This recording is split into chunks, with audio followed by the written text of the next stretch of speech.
nome é Vinícius, para quem não me conhece, sou evangelizador do Grupo Jovem e hoje eu estou aqui com vocês para falar de um assunto muito importante, que é o culto do lar, né? Todo mundo aqui que frequenta o centro espírita, que frequenta às vezes igreja, né, é aconselhado a fazer o culto do lar em casa com os familiares, e a gente vai conversar um pouquinho sobre o porquê, né, qual a importância, qual é o resultado, como é que a gente deve fazer, como é que a gente não deve fazer.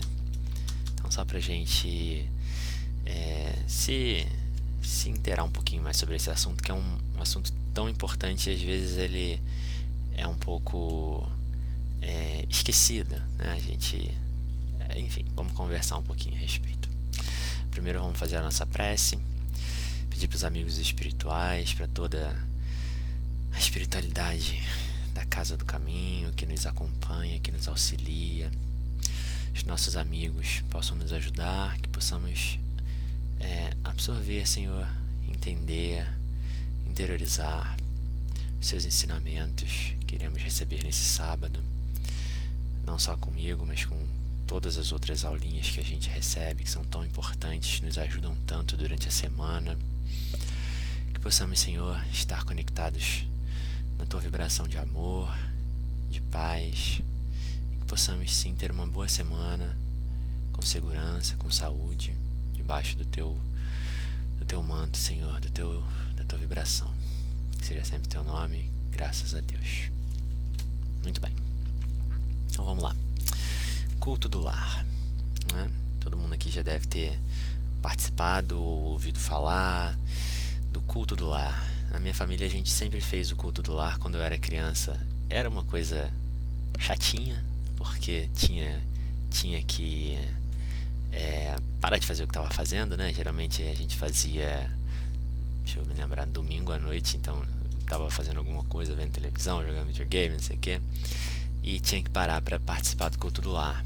Então assim, é igual a criança que não quer parar de brincar para tomar banho, mas tem que tomar banho, porque o banho é importante, né? Você precisa limpar o corpo.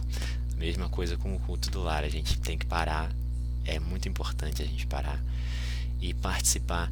E eu lembro que pra mim, eu sempre fui uma criança, ainda sou uma criança muito rebelde, então pra mim era, como eu disse, era uma coisa chata. A criança reclama de tudo, né? Mas eu lembro que depois que acabava o culto, eu ficava me sentindo tão bem, a casa ficava com uma vibração tão boa e realmente fazia uma boa limpeza. Apesar de que no sábado eu estava na Casa do Caminho, no domingo a gente estava fazendo o culto, mas era um momento muito importante, onde todo mundo sentava junto, a gente estudava junto.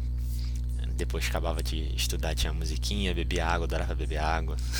Então assim, pra mim era uma parte muito, muito importante, que pra mim me ajudou bastante. Hoje, na correria, eu sou muito sincero, então assim, não faço tanto quanto eu gostaria, né? Então essa aula serve muito pra mim também. Como a primeira coisa sempre que a gente vai falar sobre alguma coisa, a primeira pessoa que ouve é a gente. Então assim, serve pra mim também, tá? Não tô aqui dando uma de sabe tudo, pelo contrário. É o seguinte, vamos lá. Culto do lar. Qual é a importância do culto do lar? Existe uma das leis que a gente aprende lá no Evangelho, que é a lei de atração. E o que é essa lei de atração? Conforme a nossa vibração, que não é só uma lei, é uma lei que é ensinada no Evangelho, mas é uma lei do universo.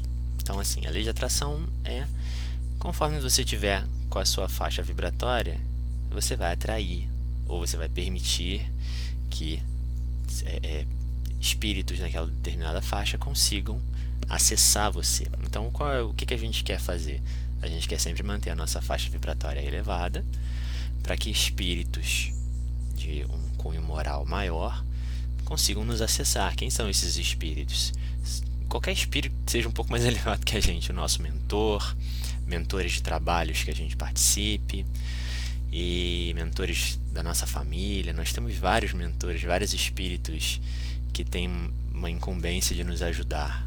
Só que muitas vezes a gente está com a nossa vibração lá embaixo, né? Nossos pensamentos, nossas ações, nossas reações esses espíritos não conseguem acessar a gente para nos ajudar, para nos dar intuição, para nos dar esclarecimentos, para nos confortar. Então, uma das importâncias do culto do lar é que a gente consegue, de uma certa forma, mudar a vibração geral da nossa casa, porque todos estão ali participando. E a nossa casa, ela, assim como falam do nosso colchão, né? Nosso colchão é o lugar mais importante da nossa vida. O nosso colchão fica na nossa casa, que a gente passa 1/3 da nossa vida dormindo. A gente dorme em casa, né? A gente almoça em casa, janta em casa, a maioria das pessoas. A gente descansa em casa. Então, a nossa casa, ela é um porto seguro, ela deveria ser um porto seguro. E quando a nossa casa não está bem, está desequilibrada, que ela está desarmonizada, naturalmente a gente não vai ficar bem. E quando a gente não está bem, naturalmente que a nossa casa não vai ficar bem. Então é um ciclo, né, vicioso. E vale para o outro lado também. Quando a gente está bem, a nossa casa vai ficar bem. A gente consegue manter as coisas ordeiras, os pensamentos, e a vibração da casa vai estar naquela forma. E a lei de atração, ela também vai servir para nossa casa, né? Se nós temos uma casa que está com uma vibração horrível, que tipo de espírito que vai encontrar refúgio ali naquele lugar, né? E quando a gente chega em casa cansado do trabalho, que a gente espera chegar naquele lugar legal, aquele lugar em que a gente vai tomar um banho, comer uma comida, assistir uma televisão, a gente vai chegar numa casa que está com a vibração péssima, que está com um monte de espíritos infelizes ali que não estão conseguindo também melhorar e não vão, enfim, vai dar tudo errado, né? Então, uma das importâncias do culto é a gente fazer essa limpeza da nossa casa, fazendo a nossa limpeza, né? Esses espíritos que estão ali, às vezes, que vão acabar atrapalhando a nossa semana, não vão atrapalhar não, porque a gente acaba atrapalhando eles atrapalham a gente, então, que não ajudam a gente a sair daquele movimento. Esses espíritos, quando a gente faz o culto do lar, eles vão ser ajudados, né? Muitas vezes, até se a gente conseguir, alguns espíritos serão trazidos para o momento do nosso culto, para que eles possam ser ajudados, né? Então, acaba que o culto é uma tarefa no bem também. E é sempre importante, né? E no culto do lar, o que a gente vai fazer? A gente vai estudar os ensinamentos de Jesus, normalmente com o Evangelho. E a gente... É mágico, sempre que a gente pega o evangelho, ou seja para estudar, para dar uma aula, ou seja para fazer o culto, ou seja para qualquer motivo, aquilo ali sempre vai ter uma ressonância tão grande com a nossa vida, com a nossa semana. A gente sempre vai estudar aquela lição e a gente vai encontrar exemplos tão vivos de como é que a gente poderia estar aplicando aquilo no nosso dia a dia. Então, assim, mais hoje que a gente não tem como estar na casa do caminho, como estar nas igrejas, como estar no nosso templo, né? A gente tem mais do que nunca que transformar a nossa casa no nosso templo. Então é mais um momentozinho da semana em que a gente vai conseguir se concentrar na nossa reforma íntima, nas coisas que a gente precisa mudar, a gente vai conseguir refletir, sair daquele automatismo da semana, né, de estudar, de sair para trabalhar, de sair para fazer isso, de aquela correria da semana, e a gente vai conseguir refletir nas nossas ações, refletir nos nossos pensamentos, e vai ser é como se a gente estivesse trazendo um pedacinho do centro espírita, né, um pedacinho da casa do caminho para dentro da nossa casa. Muito bem, então a gente conversou um pouquinho sobre qual é a importância do culto do lar. Agora, como é que a gente faz o culto do lar? É cheio de regras, cheio de coisa. Sim e não, né? A gente deve seguir algumas recomendações. Então, uma delas, por exemplo, é a gente escolher um dia e escolher um horário. Por exemplo, quarta-feira às 8 horas da noite. Por que quarta-feira às 8 horas da noite? É no meio da semana. 8 horas da noite normalmente já está todo mundo em casa, né? Todo mundo que vai participar do culto já está ali disponível. A gente tem o sábado, que tem a nossa aulinha, que tem a Casa do Caminho, Deus quiser vai voltar logo. Então é um meio do caminho, né, da semana. E a gente deve sempre fazer no mesmo dia, no mesmo horário, porque os amigos espirituais que se incumbem de nos ajudar, eles têm outras coisas para fazer, né? Se a gente resolve que vai fazer uma semana na segunda, uma semana na quarta, uma semana na sexta, uma semana eu não vou fazer. Esses amigos espirituais, eles têm coisas, eles têm compromissos, eles têm tarefas, e eles vão acabar que eles não vão conseguir, né? A gente não vai conseguir se conectar muito bem. Então, se a gente mantém sempre uma regularidade no dia e no horário, a gente consegue reafirmar o nosso compromisso com essa espiritualidade de deles virem, deles nos assessorarem, enfim. Então, essa é uma das formas que a gente deve prosseguir. Outra coisa é a gente tentar ter um dia mais leve, né? Tentar já desde o início ir se preparando para aquele momento, desde o início do dia. Filtrar os nossos pensamentos, filtrar as nossas ações, tentar maneirar, né? Tentar não entrar em confusão, em discussões, né? Não beber bebida alcoólica, não comer nada muito pesado. São coisas que no final do dia vai ter uma diferença na hora que a gente for tentar se espiritualizar um pouquinho mais. E qual o livro que a gente deve estudar, né? Naturalmente que a gente vai procurar sempre fazer com o Evangelho. Por que o Evangelho, não o Livro dos Espíritos? Porque o Evangelho, ele vai tratar mais da parte moral. E o culto do lar, apesar da gente estudar, ele não tem um objetivo pedagógico, né, da gente estudar a doutrina espírita, discussões filosóficas, nada disso. Ele tem um objetivo moral, acima de tudo. E o Evangelho é a melhor oportunidade que a gente tem de encontrar esse tipo de ensino, né? Então a gente tem o Evangelho e a gente pode seguir de duas formas. Ou a gente lê na sequência, começa lá no capítulo 1, item 1, até o final. Ou a gente pode deixar que a espiritualidade também nos auxilie. Às vezes a gente abre ao acaso e às vezes vai cair ali uma lição que a gente precisa ouvir, ou que alguém que está ali no culto precisa ouvir aquilo ali, que vai ajudar de alguma forma. Então a gente também tem essa possibilidade, tá? Quando a gente vai começar o culto do lar, a gente sempre começa fazendo uma prece. Para que a prece? Para que a gente consiga melhorar um pouquinho a nossa vibração, para que a gente assim como a gente faz aqui no culto, né? Aqui na aula, como a gente faz na aula presencial na Casa do Caminho, como a gente faz na palestra, como a gente faz em qualquer trabalho que a gente vai começar, a gente faz uma prece para que a gente consiga se ligar à espiritualidade que está ali tentando nos ajudar e nos acessar. Feita a prece, alguém faz a prece inicial, não precisa ser nada... A gente fica assim, nossa, que prece maravilhosa que aquela pessoa fez. A melhor prece que existe é aquela prece que você faz com o seu sentimento. Você pode botar ali 5 frases, não precisa ter frase de efeito, não precisa ter nada para impressionar ninguém. Enfim, o mais importante é você realmente colocar o seu sentimento ali naquela prece e ela vai alcançar as alturas, sem sombra de dúvida.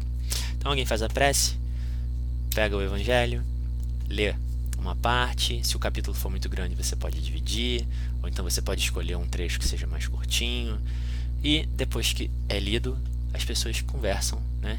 Trocam ideias sobre aquele ensinamento, sobre como é que a gente pode aplicar aquilo, casos que a gente... uma conversa bem familiar mesmo, mas sempre com esse cunho moral, né? Nunca reprimindo o outro pela ação dele, sempre uma coisa leve, light, tá? A gente pode também escolher um livro de abertura. Tem diversos livros, Caminho, Verdade e Vida, Jesus no Lar, Palavras de Vida Eterna, enfim, Alvorada Cristã. Então um monte de livros que trazem lições curtas que a gente vai ler, vai comentar também, ou então não vai comentar, só vai deixar ela vir. Enfim, acabaram de fazer todo esse processo de leitura e comentários, né? Vai fazer uma prece final, outra pessoa faz a prece final, faz um Pai Nosso para encerrar aquele momento. E você pode, durante o culto, colocar água, que eu adorava beber aguinha fluidificada, né? Botava um copinho assim, todo mundo bebia um pouquinho, cada um no seu copo. Você pode colocar água que vai ser fluidificada, né? E durante o culto, os amigos espirituais vão ali, vão fluidificar aquela água, vão colocar o que cada um precisa. Você pode colocar uma jarra para todo mundo e cada um bebe no seu copo, ou então você pode colocar um copo para cada um. Isso aí a espiritualidade vai resolver como é que eles vão fazer, e a gente só prepara o terreno. Então, faz a prece, lê o livro inicial ou não, lê o Evangelho, comenta, faz a prece final. Não precisa ser uma coisa demorada, não precisa passar de meia hora, 45 minutos, né? É para ser uma coisa light, não é para ser um simpósio sobre o tema, né? E algumas coisinhas que a gente não deve fazer. Uma delas, a primeira e a mais importante, o culto do lar não é sessão mediúnica. Então a gente não deve procurar invocar espíritos, procurar fazer fenômenos mediúnicos, definitivamente não é o lugar, a nossa casa, né? No centro espírita já é uma coisa muito séria, já precisa ter um preparo gigantesco para que aquele trabalho possa acontecer. Então a nossa casa definitivamente não é o lugar para a gente fazer isso, tá? Nada de ficar invocando, tentar falar com o avô que morreu, tentar mandar mensagem, nada disso, pelo amor de Deus, que a gente vai acabar criando um problema. Uma coisa que é para ser uma solução vai virar um problema, tá? E tentar, pode botar uma musiquinha, uma música clássica, uma coisa calma, nada de um sertanejo, funk, pelo amor de Deus. Bota uma musiquinha clássica, uma Ave Maria, enfim, que vai também ajudar, ou então não precisa botar nada. Se a pessoa tiver na família, né, ou uma pessoa treinada no passe, né, que tenha feito o curso do passe, que seja médium, pode dar um passe, uma coisa assim mais leve, mas também se não tiver nenhum tipo de coisa, não faça, não deixa quietinho, que os próprios amigos espirituais com certeza estão ali, já vão estar dando passe, já vão estar fazendo limpeza, já vão estar nos ajudando de diversas formas. Então, é mais ou menos isso, não tem muito como fugir disso, tá? Espero que eu consiga fazer mais o culto do lar, mais do que eu gostaria, com bastante rigorosidade, que com certeza vai ajudar bastante a gente nesse período difícil que a gente está vivendo, afastado da casa. Como eu disse, é mais um pedacinho da semana que a gente consegue se ligar, que a gente consegue se conectar e dar acesso para que os amigos espirituais também consigam se conectar com a gente, tá? Que todos tenhamos uma semana de paz, de tranquilidade, que consigamos conectar nessa rede mais rápida de internet aí dos amigos mais elevados, que a gente ainda está lá na conexão de escada, né, muitas vezes. E que possamos todos estar em segurança, em saúde, e que Deus abençoe a nossa semana. E é isso, graças a Deus. Fiquem com Deus, até a próxima semana. Tchau, tchau.